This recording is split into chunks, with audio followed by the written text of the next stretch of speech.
कंचन बालिका inter college की एक और घटना सामने आई है और जैसा कि आयुष का आपने केस देखा ही था, उसी के बीच फिलहाल देखिए हमारे साथ एक और लोग जुड़े हुए हैं। चूँकि रमाकांत यादव जो कि मुख्य आरोपी है उसको भी जेल में भी बंद किया गया और फिलहाल प्रबंधक महोदय गायब चल रहे हैं और उनकी जो तलाश है वो जारी है। इसी बीच देखिए एक और व्यक्ति हमें मिले हैं और इनके परिवार के एक सदस्य, समझिए कि मतलब एक इनका बच्चा जो है कि पढ़ रहा था कंचन बालिका इंटर कॉलेज में और रमाकांत की बर्बरता का शिकार वो भी हो चुका है। लेकिन फिलहाल पहले उस समय सामने नहीं आए थे, लेकिन आयुष के घटना के बाद फिलहाल ये भी सामने आए हैं और अपनी बातों को रखने का एक समझिए रमाकांत को सज़ा दिलाने में सहायक भी होने वाले हैं। क्या नाम हुआ आपका? सुनील कुमार सिंह। जैसा कि आप बता रहे हैं कि आपके परिवार का भी एक बेटा पढ़ रहा था और काफ़ी पहले की ये घटना है रमाकांत की बर्बरता की। क्या घटना है जो आप बताना चाहते हैं मीडिया के सामने? जी सर, यही है कि आज 10-12 साल पहले मेरा भतीजा, मेरे सगे भाई का लड़का अंकित कुमार सिंह उसी स्कूल में पढ़ता था।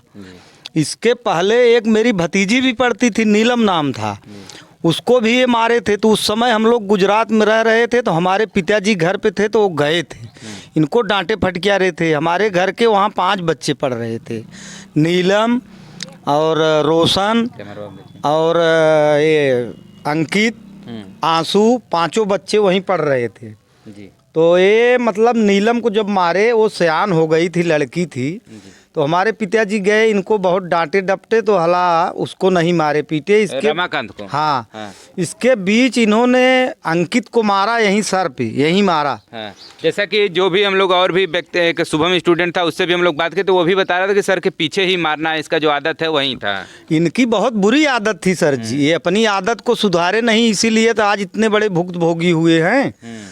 वो यहीं मारे थे। तो मेरा लड़का पढ़ के आया जी। तो बारिश का मौसम था, हल्का हल्का बारिश हो रहा था। तो हाँ, हमारे घर पे कोई नहीं था, हम थे, माता जी थी और लड़के थे। उस समय हमारे पिताजी भी गुजरात गए हुए थे भाइयों के पास। तो मड़हे में लेटा था, तो माता जी को बोला कि माता जी देखो ये मड़ई ऐसे ऐसे घूम रही है।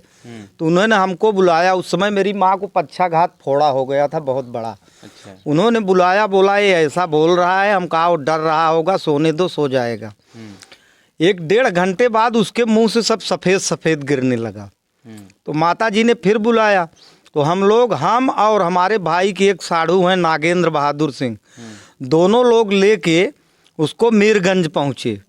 तो वहाँ एक विश्वनाथ डॉक्टर है, वो एक इंजेक्शन दिए और बोले कि जितना जल्दी हो सके इस लड़के को आप जौनपुर विनोद कुमार के यहाँ लेके चले जाओ, तभी ये बचेगा। वहाँ ले गए सर। वहीं जफराबाद में मेरा ननिहाल था, तब तक मामा भी वहाँ से आ गए। इसके बाद भर्ती कराए, 4-5 दिन तक भर्ती था, उसको थोड़ी राहत मिली।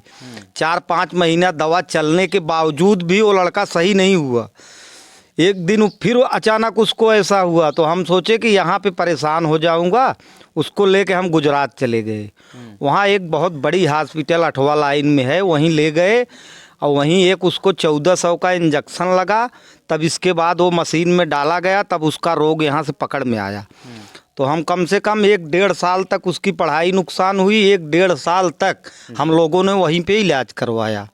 इसके बाद बच्चा घर पे आया और अभी भी कभी कभी उसको ऐसा कुछ होता है तो इलाज उसका चालू हो जाता है। मतलब ये रमाकांत की बर्बरता की कहानी है और लगभग 10 साल पहले की घटना है। और लगभग 1.5 साल उसका बच्चे का तो समय खराब हुआ है और साथ ही साथ परिवार का जो पैसा इन्वेस्ट हुआ वो तो अलग बात है। और बच्चे का समय, किसी का भी समय बड़ा कीमती होता है। समझिए कि वो 1.5 साल नहीं पढ़ाई किया तो कितना पीछे चला जाएगा, ये भी बड़ा सोचने का विषय है। ऐसे टीचरों के लिए आप क्या कहना चाहेंगे, इस प्रकार की जो बर्बरता ये लोग कर रहे हैं? हाथ जोड़ के निवेदन करूंगा सर जी कि ऐसे टीचरों को घर पे बैठा दिया जाए, ऐसे स्कूल मालिकों का स्कूल में ताला लगवा दिया जाए। मैं प्रशासन से यही मांग करूंगा। जितने बच्चे वहाँ मारे गए, क्या उस स्कूल के प्रबंधक को नहीं मालूम पड़ता होगा? जरूर, क्यों नहीं? जब आप वहाँ के सब करता धरता मतलब आप ही हैं, आप ही वहाँ के ऑनर हैं, तो क्यों नहीं आपको घटना का पता चलेगा? प्रबंधक जी स्कूल में मान लो कभी न कभी आके मौका की जांच करके बच्चों से उनको पूछना था। कोई मास्टर आपको मारता पीटता है, कोई कुछ दिक्कत देता है, तो हम तो यही विनम्र निवेदन करूंगा प्रशासन से, मुख्यमंत्री आदित्यनाथ योगी जी से, कि इस स्कूल को आप किसी तरह जांच करवा करके और उसमें ताला लगवा दो और उस प्रबंधक को आजीवन आप जेल भेजवा दो।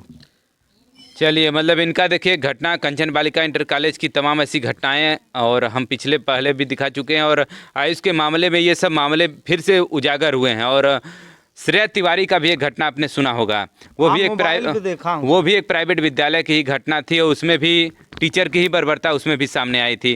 तो इस प्रकार के क्या प्राइवेट विद्यालयों में ऐसी गुंडागर्दी चलती रहेगी आगे, तो फिर कैसे बच्चे पढ़ेंगे? सर जी, मैं यही कहना चाहता हूं कि प्राइवेट विद्यालयों को सरकार बंद करवा दे। इस समय सरकार सरकारी स्कूल में जो सुविधा दे रही है, ये हमारी आपकी गलती है जो हम प्राइवेट स्कूल में जाते हैं। इतनी सुविधा सरकार सरकारी स्कूलों में दे रही है, उसको छोड़ करके हम लोग प्राइवेट में अपना पैसा, अपना अनाज, अपना कुछ भी बेच करके फीस भर रहे हैं। उस पर भी बच्चे इस तरह के मारे जा रहे हैं, कोई मर जा रहा है, कोई दिमाग से डिस्टर्ब हो जा रहा है, कोई पागल हो जा रहा है। तो ऐसा स्कूल चलवाने का क्या मतलब हुआ? जी चलिए, फिलहाल देखिए प्राइवेट विद्यालय के संबंध में इनका ये कहना है कि जो भी हम लोग अपने पैसा कहीं ना कहीं अनाज बेच करके या फिर किसी भी माध्यम से इतनी मोटी रकम देते हैं और फिर मिलता क्या है। जिस प्रकार आयुष की घटना हुई थी, इनके घर की एक घटना है और एक पहले हमने शुभम की भी घटना दिखाई थी, उसने भी बताया था कि इधर पीछे उसको मारा गया था रमाकांत के द्वारा। और श्रेया तिवारी की घटना आपने देखा ही कि प्राइवेट विद्यालयों की ये मनमानी है। उस पीड़ित परिवार को आज आप देखिए जी, जो ये हमारे यहाँ से मरहम घटना हुई है आयुष की, उस पीड़ित परिवार से आप मिलिए, देखो जी जी क्या बीत रही है उनके ऊपर। हमारा प्रशासन क्या कर रहा है? आज तक प्रबंधक को न पकड़ा गया, न जेल किया गया, कुछ नहीं हो रहा है। वो पीड़ित परिवार अपना किसी तरह मरते जीते दवा इलाज करा के जी रहे हैं। अब उनको, उनके हाथ में क्या है? उनका बच्चा तो गया जी। उनका बच्चा, अगर ये प्राइवेट स्कूल नहीं खुला होता तो ऐसा होता नहीं। तो फिलहाल देखिए बात होती है, अब जब तक छोटे रहते हैं बच्चे तो उनको प्राइवेट विद्यालय में भेजते हैं, लेकिन वहीं कहीं 12th के बाद जब उनको जब बीटेक या फिर MBBS करना रहता है तो आप जब सरकारी विद्यालय खोजने लगते हैं कि सरकारी विद्यालय मिल जाए तो क्या अच्छी बात हो जाएगी। लेकिन वहीं जब ये आप लोअर में पढ़ाना चाहते हैं, LKG UKG से लेकर 5 या 10 12 तक पढ़ाते हैं तो प्राइवेट विद्यालय खोजते हैं। तो ये भी एक बड़ा प्रश्न चिन्ह है और इसमें भी सरकार को अपने गवर्नमेंट कॉलेज में भी थोड़ा सुधार करना चाहिए और प्राइवेट विद्यालय पर नकेल तो कसनी ही चाहिए। फिलहाल मैं प्रवीण जौनपुर से बहुत बहुत धन्यवाद।